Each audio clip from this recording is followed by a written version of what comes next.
l'administrateur François Tétu qui est avec nous de Desjardins. Monsieur Tétu, mes hommages. Bonjour. Notre dernier rendez-vous avant les vacances. Puis je pense que ce qu'on appréhendait comme creux depuis notre dernier rendez-vous, on avait perdu 4,8 la semaine suivante de votre passage. Finalement, on a tout repris.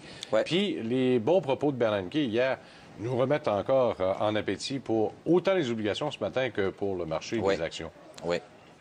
Par contre, bon, si j'en reviens toujours à ma toile de fond, mon scénario, malgré tout, le marché canadien n'a pas produit de rendement encore cette année.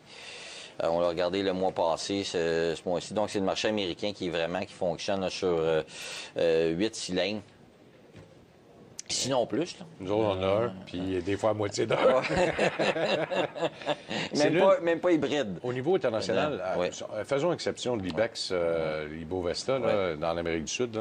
C'est nous autres qui performent le moins bien. Oui, effectivement. C'est épouvantable, ça. Là. Effectivement.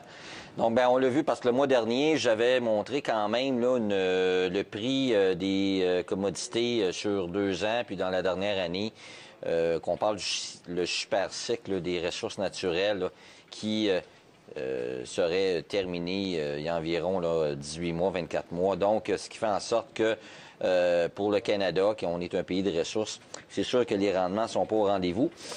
Par contre, je vous dirais qu'il y a toujours, en quelque part, dans les marchés, des secteurs qui vont mieux faire.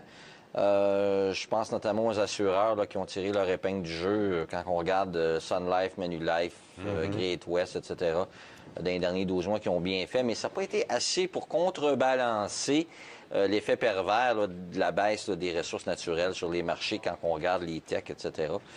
Même les titres pétroliers qui n'ont rien fait. Suncor ou autre.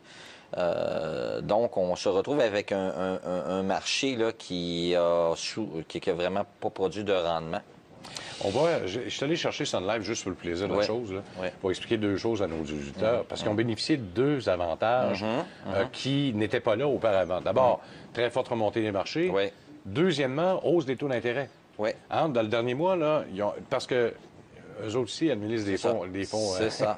Effectivement. Les fonds de pension, puis les taux d'intérêt commencent à leur faire du bien un peu. Effectivement. Donc, si on regarde, dans l'émission de janvier, on avait parlé là, d'un plancher des taux d'intérêt quasi historique.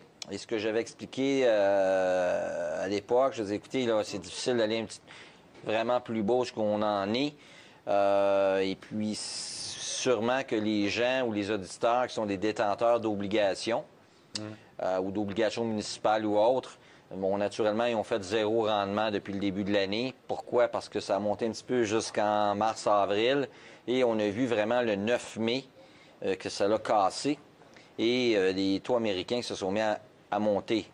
Donc, c'est sûr que les valeurs, là, je regardais, on peut parler de recul environ au niveau de leur capital de 2 Alors, si vous avez des obligations qui vous donnent sur une année 2 qui sont garantis, mais le premier 6 mois, en fait, vous avez perdu 2 vous avez un rendement négatif. Et c'est ce que j'avais parlé en janvier.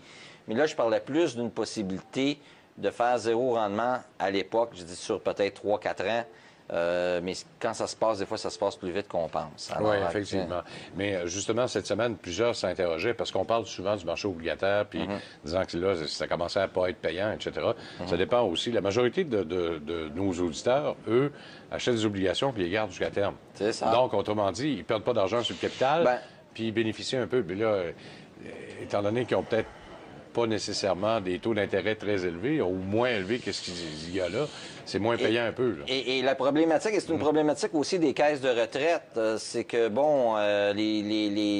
les investisseurs sont à la recherche de retour, de rendement sur leur investissement, de cash flow aussi. Donc, si on regarde là, dans les derniers 3 mois, là, les gens, il va falloir qu'ils soient patients s'ils sont détenteurs de ces titres-là. Les valeurs vont sûrement se replacer au cours peut-être des 12 prochains mois. Oui, on est quand même à des taux historiquement bas, puis ça sera le sujet de la suite de notre discussion. François, tout de suite après la pause. C'est des nôtres.